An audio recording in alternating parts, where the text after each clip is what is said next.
ఓం శ్రీమాత్రే నమః. శ్రీ గణేశ పురాణం 13వ భాగం. జన్మ మృత్యులకు అతీతుడు, నిరాకారము, శుద్ధాద్వైతము, అనంతము, శాశ్వతుడవు అగు పూర్ణ బ్రహ్మరూపమే నీవు. పరమ నిర్గుణుడవు, గుణరహితుడవు, నిర్విశేషుడవు, సంకల్పరహితమైన పరబ్రహ్మతత్వమే నీవు. త్రిగుణాతీతుడవు, జ్ఞానానంద రూపమైన గణేశ రూప నీకు నమస్కారము. గుణాతీతుడవు, పంచభూతాలకును పరమైన ఆదిపురుషుడవు, పరమానందరూపియగు సర్వవ్యాప్తియగు జ్ఞానేశ్వరునుకు నమస్కారము.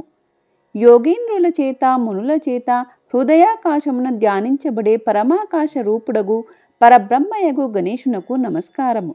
జగత్కారణుడవు, సృష్టికి కారణుడై జ్ఞానస్వరూపియు కాలాది చతుర్యుగ స్వరూపునకు దేవగణములకు ఆదిపురుషుడు అగు గణేశునకు నమస్కారం.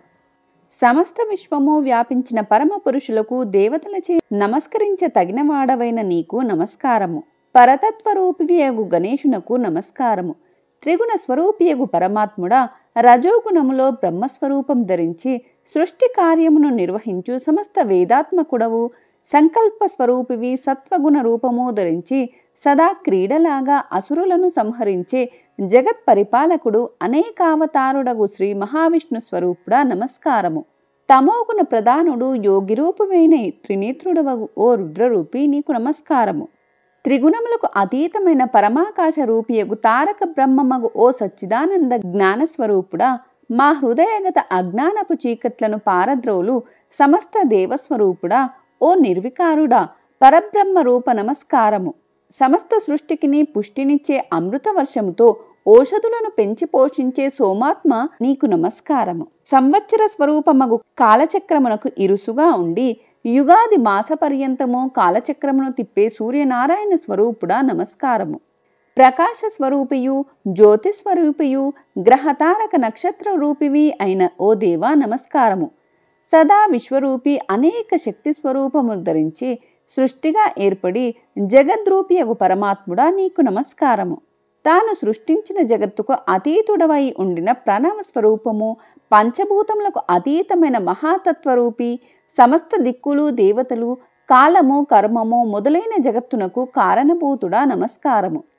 సదా విశ్వరూపం ధరించి సృష్టి రూపంలో ప్రత్యక్షమై ప్రళయంలో సమస్తాన్ని లీనం చేసుకునే ఓ పరమాత్మ రూపి గణేశ నీకు నమస్కారము. నీ యొక్క పాదపద్మముల యందు దృఢమైన చిత్తాన్ని కలిగిన వారికి వారి పుణ్యబలం చేత ఎవరిగా అదృష్టం కలుగుతుందో అట్టివారి సమస్త విఘ్నములకు నివారించువాడా, సమస్త పీడల నుండి రక్షించే సూర్యమండల స్థితుడవైన తేజస్వరూపి నీకు నమస్కారము. నీ అనుగ్రహం లేని నాడు అజ్ఞాన భ్రమలకు లోనుగానే 1000 సంవత్సరములు నీకై వెతికినా కనిపించిన మాయాస్వరూపుడా, శరణాగతుడైన భక్తుని హృదయంలో నీ దయతో ప్రత్యక్షమయ్య అనుగ్రహ స్వరూపుడా, ఓ ఆదిపురుష, సృష్టికర్త, విశ్వంబర నమో నమస్తే. నమస్తే నమః. పునః పునః సాష్టాంగ నమస్కారములు. నీకు ఇవే మా స్తోత్రరూపమగు పూజను గ్రహించి మమ్ములను అనుగ్రహించు అంటూ సమస్త దేవగణములతో కూడి బ్రహ్మ విష్ణు మహేశ్వరులు అట్లు సాక్షాత్కరించిన పరమసుందరమైన ఆ గణేశ రూపాన్ని ప్రార్థించారు. ఆ వృత్తాంతాన్ని బ్రహ్మ ఇలా వివరించాడు. ఓ వ్యాసమునీంద్ర, గజాననుడు పై స్తుతికి సంతుష్టుడై కృపావీక్షణాలతో వారిని చూస్తూ ఇలా అన్నాడు. ఓ త్రిమూర్తులారా, మీకు వచ్చిన కష్టం ఎలాంటిది? మీరు ఇక్కడకు రావడానికి గల కారణమేమిటి? ఏం కారణమైనప్పటికీ మీరు చేసిన ఈ స్తుతికి ఎంతో సంతోషించాను. మీకు కావలసిన వరాలు కోరుకోండి.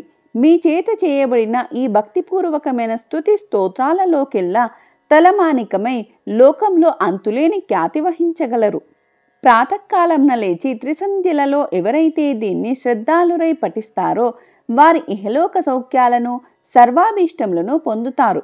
అంత్యకాలంలో పరబ్రహ్మ స్వరూపులు అవుతారు అన్న గజానను వాక్యములు విని త్రిమూర్తులు సంతుష్టాంతరంగులై ఇలా ప్రార్థించారు.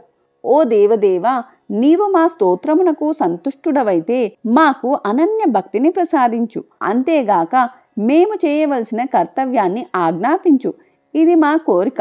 త్రిమూర్తుల మాటలను విన్న గణేశ్వరుడు ప్రసన్నుడై, ఓ త్రిమూర్తులారా, మీ కోరిక ప్రకారమే నాయందు మీకు దృఢభక్తిని ప్రసాదిస్తున్నాను.